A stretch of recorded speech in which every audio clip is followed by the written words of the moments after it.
Então, pessoal, iniciando mais uma aula, dessa vez deduções da base de cálculo. Vimos na aula passada as formas de apuração, né, da base de cálculo, dedução de equipamentos e materiais, as formas de apuração da base de cálculo. Dessa vez, deduções da base de cálculo. Está lá no artigo 120 da mesma IN. Poderão ser deduzidas da base de cálculo da retenção as parcelas que estiverem discriminadas na nota fiscal ou fatura que correspondam ao custo da alimentação in natura fornecida pela contratada a partir de 11 de novembro de 2017 ao custo de alimentação, desde que este não seja pago em dinheiro, e ao fornecimento de vale transporte, ainda que pago em dinheiro limitado ao valor equivalente ao necessário para o custeio do deslocamento em transporte coletivo de passageiros. O valor relativo à taxa de administração ou de agenciamento não poderá ser deduzido da base de cálculo da retenção, inclusive no caso de serviços prestados por trabalhadores temporários, ainda que o valor seja discriminado no documento ou seja objeto de nota fiscal ou fatura específica. A fiscalização da Receita Federal poderá exigir da contratada a comprovação das deduções previstas neste artigo. Então, o prestador do serviço, na hora que emitir nota fiscal, caso ele esteja a custo com os empregados, com alimentação ou com o fornecimento do vale transporte, ele pode fazer também a dedução da base de cálculo desses custos, observando essas normas. Tá bom, pessoal? Então, eu tenho uma empresa, os prestadores do meu serviço estão em uma determinada empresa, prestando serviço, como cessão de mão de obra, empreitada, enfim. Está prestando serviço. Eu estou tendo um custo com alimentação, conforme esse conceito. Estou tendo um custo com vale transporte, conforme esse conceito. Eu posso deduzir da base de cálculo esses valores também. Então não confunda. Estudamos na aula anterior a apuração da base de cálculo.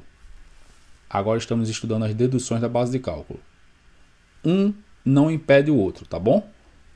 Aquilo que estudamos são para deduzir os materiais e equipamentos. Encontrando a base de cálculo, ainda permite fazer essas deduções aqui.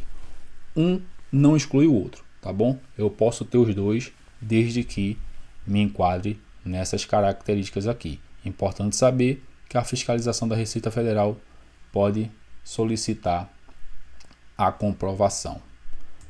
Falando quanto à questão da retenção do INSS do Simples Nacional, pessoal. Então, bem importante essa questão também. Simples Nacional como prestador do serviço. Somente devem ser retidos do INSS das empresas do Simples Nacional que estão no anexo 4. A gente sabe que o Simples Nacional tem 5 anexos. O anexo 3, 4 e 5 são serviços. Mas para retenção do INSS, somente das empresas do anexo 4, porque paga o INSS por fora. O INSS não está lá no PG10. Anexo 3 e 5, o INSS está dentro do PG10. Já o INSS do anexo 4 está fora do PG10. É como se fosse uma empresa do presumido, do lucro real, tá bom? É por fora.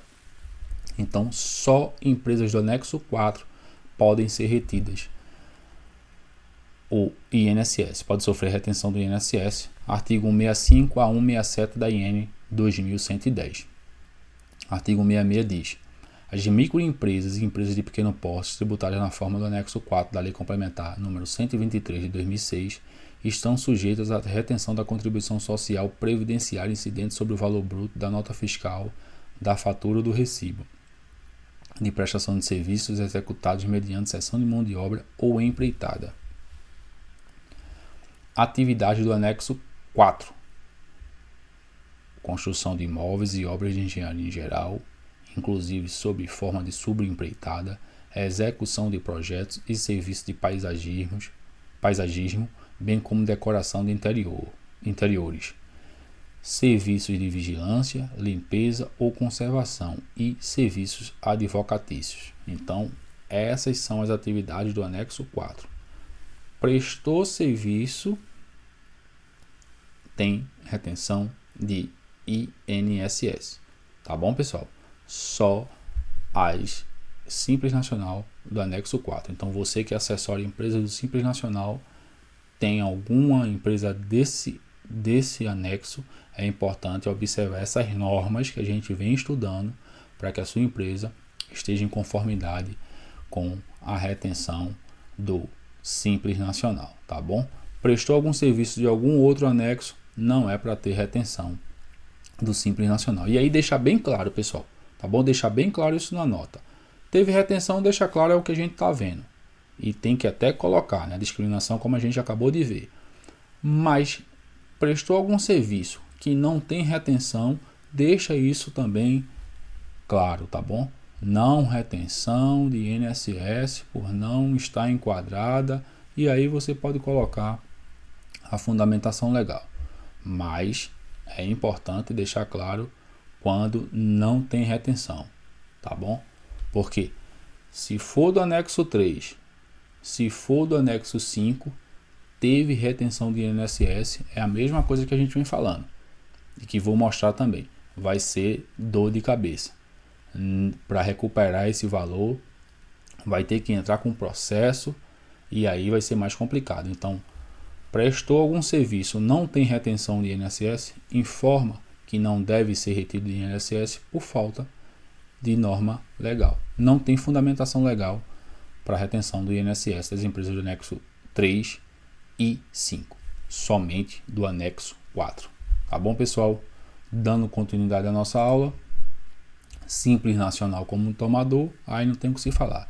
Independente do anexo, empresa do Simples Nacional, quando forem contratantes de serviço mediante cessão de mão de obra empreitada, estão obrigados a efetuar a retenção. Aí não tem onde correr, viu, pessoal? Tomou serviço de lucro real ou lucro presumido, ou do Simples Nacional mesmo, do anexo 4, tem que reter. Aí você pode ser do anexo 1, pode ser do anexo 2, pode ser do anexo 3, pode ser do anexo 5, tomou ou do anexo 4 mesmo, né? Tomou serviço, tem que reter. Se o serviço tiver retenção, se for nessas características que a gente tem estudado, cessão de mão de obra e empreitada, aqueles serviços que a gente viu, tomando o serviço tem que fazer a retenção. Isso aí não tem o que se falar. Quanto à questão do MEI, pessoal, retenção do MEI, não deve ser retido INSS do MEI, microempreendedor individual, pois ele contribui para a Previdência Social com valores fixos mensais, 5% do salário mínimo. Então, se você, resolução, artigo 113, tá? Comitê Gestor do Simples Nacional, artigo 113, resolução 140 de 2018. Então, se você assessora MEI, já pode colocar na nota fiscal aí, inaplicabilidade, não retenção do INSS. E aí está o artigo, a base legal. Não deve ser retido INSS de MEI, tá bom? Na verdade, nenhum imposto, nenhuma contribuição deve ser retida de MEI. E aqui eu já deixo claro, como a gente está falando de INSS, está aí a base legal. É importante 2 pontos aqui. Primeiro, o MEI não poderá realizar cessão ou locação de mão de obra sob pena de exclusão do Simples Nacional. Primeiro ponto. Segundo ponto, a empresa contratante de serviços de hidráulica, elétrica, pintura, alvenaria, carpintaria e de manutenção ou reparo de veículos executados por intermédio do MEI, fica obrigada em relação a essa contratação ao recolhimento da CPP, Contribuição Previdenciária Patronal, calculada na forma, aí diz a lei, e ao cumprimento, importante isso aqui, ó, pessoal, e ao cumprimento das obrigações acessórias relativas à contratação de contribuinte individual, na forma disciplinada pela Receita Federal do Brasil.